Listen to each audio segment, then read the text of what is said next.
Etvn Network acknowledges with utmost gratitude all those who made films, which are used here for the same sole purpose of evangelization, strictly non-commercial. Patuloy po tayo sa ating mga pagpapaliwanag tungkol sa pananampalataya nating mga Katoliko. Hindi lang po mga Katoliko, ito po'y pananampalataya din ng mga Kristiyano. Ang ating pinaliliwanag mula sa Apostles' Creed o ang sumasampalataya ko ng mga apostol. Yun po ang pinasasalamat ko kay Lord na nabigyan po niya ako ng grasya na to humble myself before Him and admit that I really need the Lord. I really need His mercy for me. Ayun, napakaganda. Opo. Ngayon, sister, nasabi natin, may epektus una kay Kristo na buhay siya. Oo. Dalawa, tayo nasishare. Ang simbahan naman, dapat na magiging resurrection people. Opo. Pero ang gusto ng Panginoon, ang resurrection na yan ay lumaganap sa buong mundo.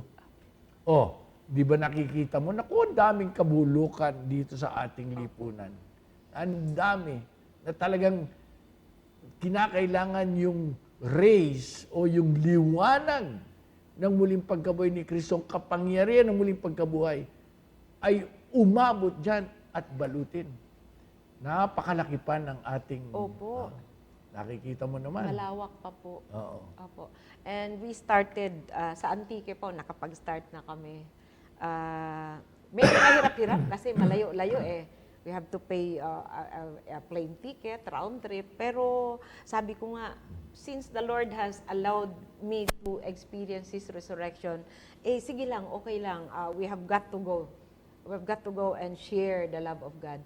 Sabi nga nila, ano naman ang magagawa ng isang maliit na grupo sa pagbabago ng malaking lipunan? Sabi ko sa kanila, alam nyo, liwanag ni Jesus ang maliit lang. Pero kapag yan ay nagpagamit tayo at tayo ay magdadala ng liwanag, lalaganap ang liwanag ni Kristo sa mga maliliit na sambayanan Kristyan. One thing thou lackest. Thou wilt be perfect. Go, and sell that thou hast, and give to the poor. And thou shalt have treasure in heaven. And come, and follow me.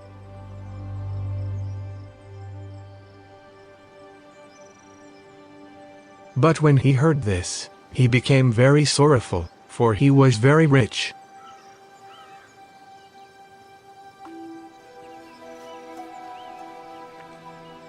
And when Jesus saw that he became very sorrowful, he said, Verily I say unto you, it is easier for a camel to go through the eye of a needle than for a rich man to enter into the kingdom of God. Who then can be saved? With man this is impossible. But with God, all things are possible.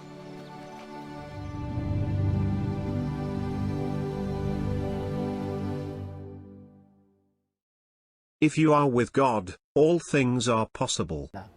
Halimbawa, yung madilim na liwanag, na kwarto, madilim, completely dark. Para masira yung kadiliman na yon. Masira ang kadiliman. Ang kailangan mo lang ay isang maliit na kandila na nagliwanag doon sa kwarto yun. Hindi na ngayon panay dilim. Di ba? Yes. At yung liwanag na yun, na nagmumula sa isang corner, lalaganap. Ngayon, kung halimbawa, yung liwanag na yun, dinikitan pa ng isang kandila, naging dalawa na, tapos yung dalawa, dinikitan ng dalawa pa, apat na, nako, hindi magtatagal. Mawawala yung dilim. Ang dilim, Opo. mawawala. Tsaka mayroon po kaming isang bagong ini-introduce ngayon, yung Black Rosary, doon sa isang maliit na community. Sabi namin, sa tulong ni Maria, na nandoon, witness siya kung paano si Jesus nagiging pag-asa ng bayan. Sasama natin ang nanay, iikot natin sa maliit na pamayanan. Yun po ngayon yung pinagkakaabalahan naming sisimulan. Ang El Shaddai din, nako, nagro-rosaryo kami. Yan ang ngayon si Brother Mike Velarde talagang isinusulong ang pagrorosaryo. Bay, napakarami na nagro-rosaryo. 10,000. Yeah. Ha? Opo. Kaya kalain mo yung liwanag. Pag nagsama-sama po yun. Meron po kaming bagong introduce sa iba't ibang communities. We started that 13 years ago sa Love Luck, yung 2,000 Hail Marys devotion, which is a really selfless devotion kasi we offer every 100 for a certain petition for the whole world. Sabi ko nga, ang resurrection ni Jesus ay hindi maging makatotohanan kapag hindi tayo isa-isa magiging bahagi upang ito ay ipalaganap. Pero kinakailangan magpatuloy tayong magpursige. Opo, Hindi kailangan tayo po mawawalan ng talaga. pag-asa. Opo. Dahil, ewan ko, kung ikaw nararanasan mo itong tentasyon na ito, ako kuminsan, no? Pag nakikita ko yung nangyayari sa ating bayan, sabi ko, palagi na lang ganito. Paulit-ulit na lang na ganito. Hindi naman tayo titino na ganito. At kuminsan, nawawalan ako ng pag-asa. Kanya lang, alam ko naman na kung titingnan nga lang natin ang ating sarili, totoo nga sigurong wala na tayo pag-asa. Ngunit hindi ka naman nag-iisa. Oo nga po. Lalo na, nandyan kayo ngayon nag-i-spearhead, no? Yung mga kaparian natin. Tutulong kami talaga. Siyempre, tutulong kami mga laiko. Kasi kinakailangan din natin na magiging totoo ang resurrection ni Jesus na time will come, the Philippines will experience true resurrection. Ayun, nako. May bukas pa. May bukas pa. May bukas Hindi pa tayo talaga. mawawalan ng pag-asa. Kasi nung kinukwento mo nga kanina, sabi ko, may bukas pa, may pag-asa pa. Hindi pwede kaming papetik-petik. Kinakailangan kikilos kami para sa resurrection ni Jesus. Maging makabuluhan sa buhay. Jesus himself commissioned Peter to preach the gospel, and later on, the other disciples likewise preached the gospel. The sheep and lambs Jesus refers to are people. Death. After they had eaten, Jesus said to Simon Peter, Simon, son of John, do you love me more than these others do?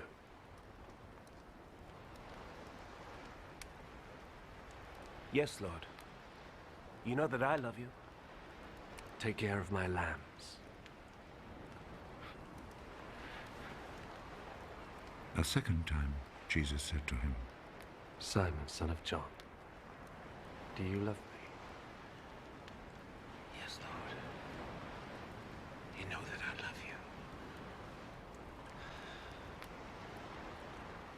Take care of my sheep. A third time, Jesus said, Simon, son of John, do you love me?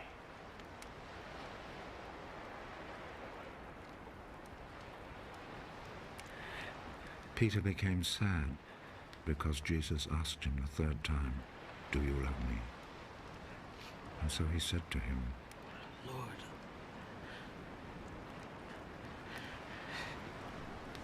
you know everything.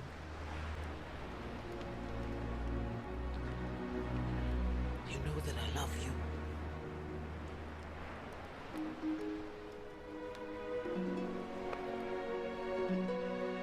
Take care of my sheep.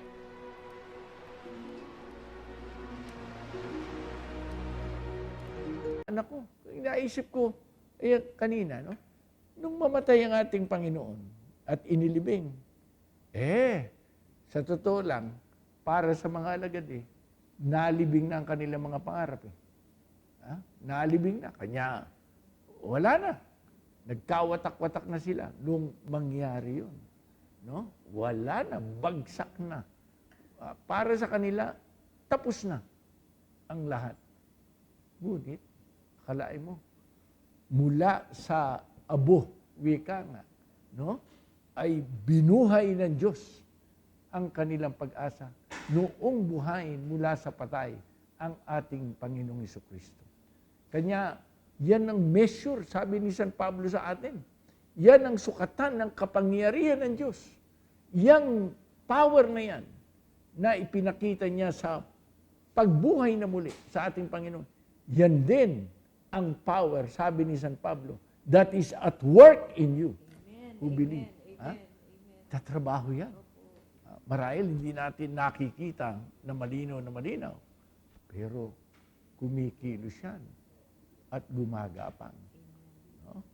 Kanya, huwag tayong mawalan ng pag-asa. Itong ating bayan na ito, na wika nga, nako, parang kumisa.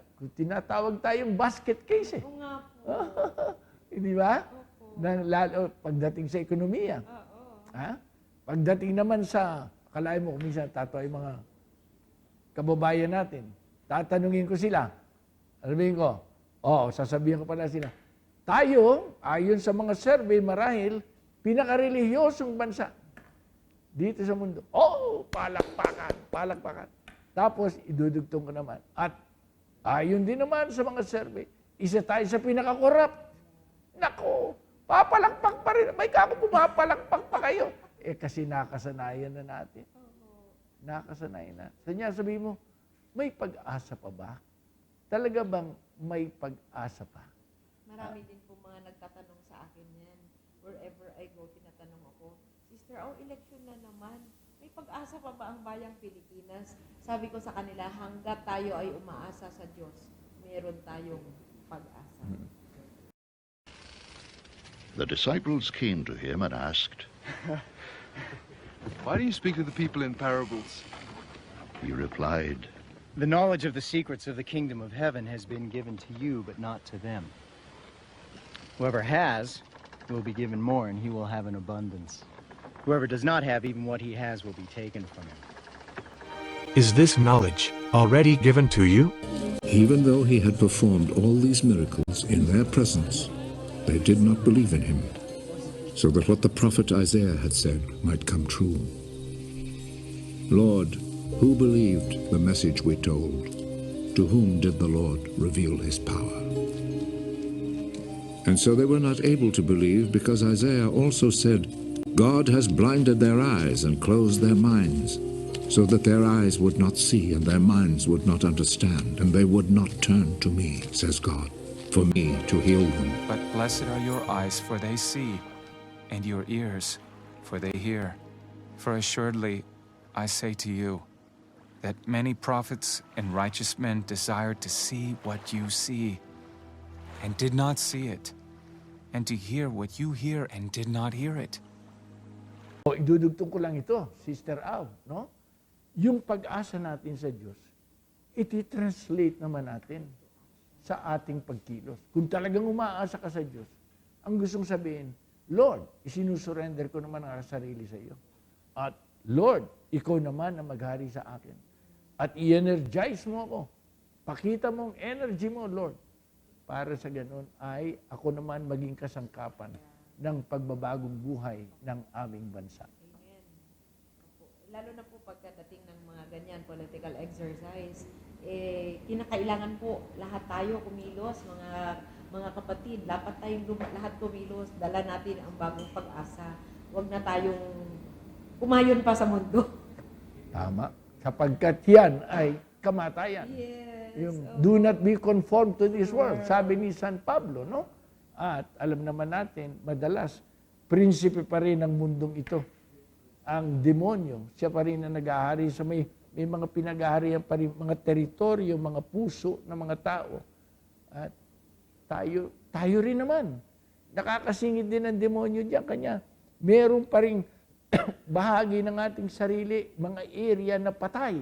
Hari nawa, surrender natin yun. Yung your will be done on earth as it is in heaven. On earth. This part, itong bahaging ito ng mundo. Kailangan po natin.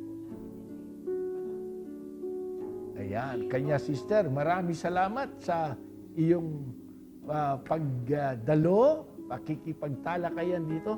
Natutuwa ako.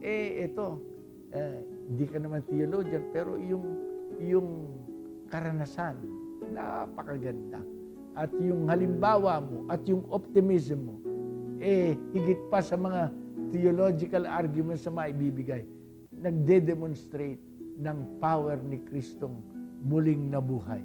Kanya, papasalamat po tayo kay Sister Au Alcazar. Maraming salamat din po, Bishop, for the opportunity. Isang napakagandang pagkakataon po ito na makapagbahagi ng resurrection ni Jesus sa aking sariling buhay. At saka sana po ay sama-sama po tayo mga kapatiran na magiging saksi sa pagbabagong anyo ng lipunan. Ay, eto po, nabuhay na si Kristo, siya'y nabuhay na maguli. Mabuhay ka, sister, mabuhay ang bayang Pilipino, mabuhay po tayong lahat kay Kristo.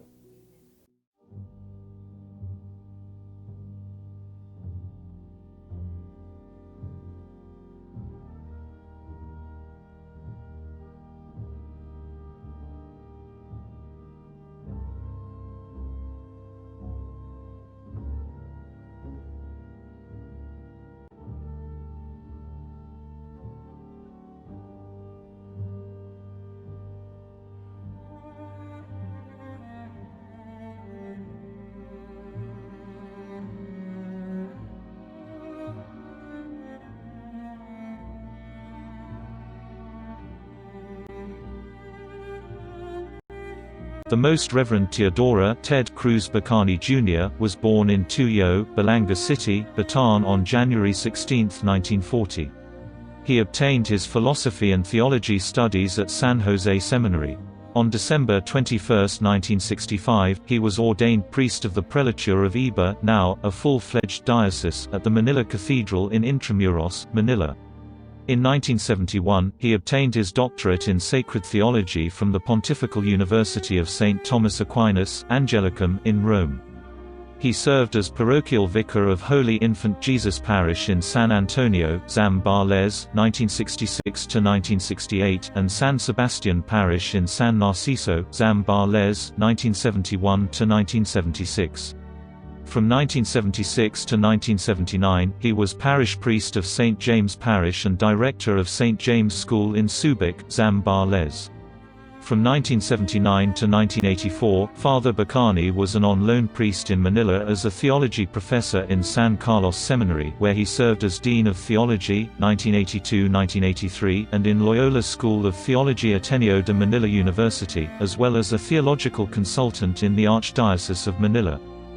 Pope John Paul II named him Auxiliary Bishop of Manila and titular Bishop of Gauriana on March 6, 1984, and was ordained bishop on April 12, 1984.